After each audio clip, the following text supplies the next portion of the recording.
च्या देवळाली मतदारसंघात नामांकित हॉटेलमध्ये 5 कोटींची रक्कम जप्त करण्यात आली। त्यावेळी शिंदेगडाच्या उमेदवार राजश्री अहिरराव यांची बहीण अलका अहिरराव या देखील त्या हॉटेलमध्ये उपस्थित होत्या अशी माहिती समोर येते। काल संध्याकाळी राजश्री अहिरराव यांच्या कार्यकर्त्यांची रोकड असलेली कार जप्त करण्यात आली होती आणि आता हॉटेलमध्ये हे पैसे जप्त करण्यात आलेले आहेत। हॉटेलमध्ये शिंदेगडाच्या उमेदवार राजश्री अहिरराव यांच्या बहीण अलका अहिरराव उपस्थित होत्या आणि याच हॉटेलमधून 5 कोटींची रोकड जप्त करण्यात आलेली आहे।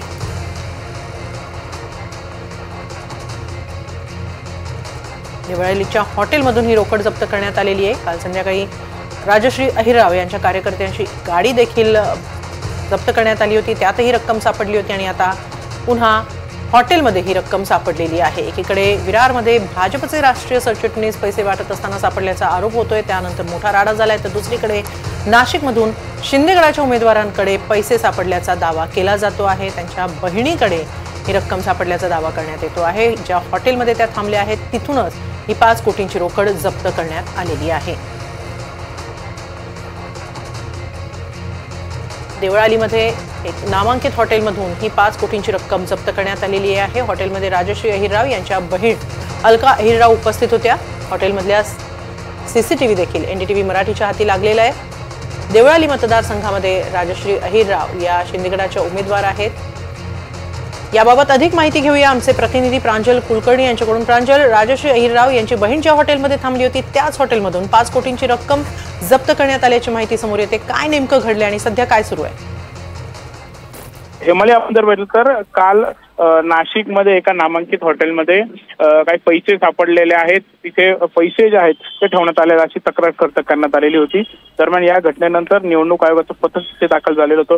पोलीस देखील त्यांच्या मदतीला होते आणि तिथे छापा हा टाकण्यात आलेला होता। दरम्यान ही सर्व तपासणी सकाळी जवळपास 11 वाजेच्या सुमारास छापा टाकण्यात आला होता आणि दुपारपर्यंत खरं तर ही सर्व मोजणी जी आहे ती सुरू होती। आणि त्यानंतर आपण जर पाहिलं तर निवडणूक आयोगाने दिलेल्या माहितीनुसार यासोबत त्यांनी जी प्रेस रिलीज दिलेली आहे त्यानुसार शिवसेना शिंदे गटाचे पदाधिकारी आहेत जयंत साठे यांची ते आहेत आणि मी व्यवसायासाठी करता ते पैसे आणलेले आहेत असं देखील त्यांनी स्पष्टीकरण दिलेलं आहे। त्यानुसार आता करता पुढे सगळं कारवाई जी आहे ती सुरू आहे। पैसे देखील जप्त करण्यात आलेले आहेत। मात्र आता जी काही माहिती समोर येते त्यानुसार शिवसेनेच्याच एका उमेदवाराशी संबंधित करता काही व्यक्ती ज्या आहेत त्या हॉटेलच्या परिसरामध्ये तिथे उपस्थित होत्या असं देखील जे आहे ती माहिती जी आहे ती मिळते। त्यामुळे आता नक्की हे काय प्रकरण आहे त्याबाबत तपास जो आहे तो सुरू आहे।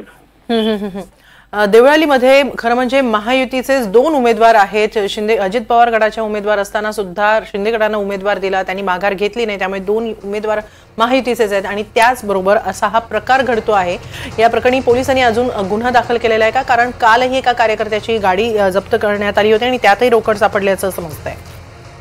खरं आहे, आपण जर बघितलं तर महायुतीचे 2 एबी फॉर्म खरं तर देवळाली आणि दिंडोरीमध्ये देण्यात आले होते। त्यामध्ये दिंडोरीतून माघारी घेण्यात आली होती, मात्र देवळालीमध्ये 2 उमेदवार तिथे आहेत। यासोबतच काल जो प्रकार घडलेला आहे तो खरं तर नाशिक पश्चिम मतदारसंघामध्ये जो पाथडीपाटा परिसर आहे तिथे हा सर्व प्रकार जो आहे तो घडलेला होता।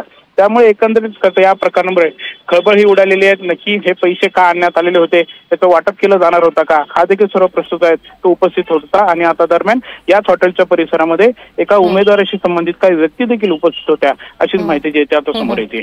या सगळ्या प्रकरणानंतर राजश्री अहिरराव यांची काही प्रतिक्रिया मिळू शकली आहे? राजश्री अहिररावांशी आतापर्यंत कुठलाही संपर्क जो आहे तो होऊ शकलेला नाही आहे मला आतापर्यंत। धन्यवाद प्रांजल, आपण दिलेल्या या सविस्तर माहितीबद्दल।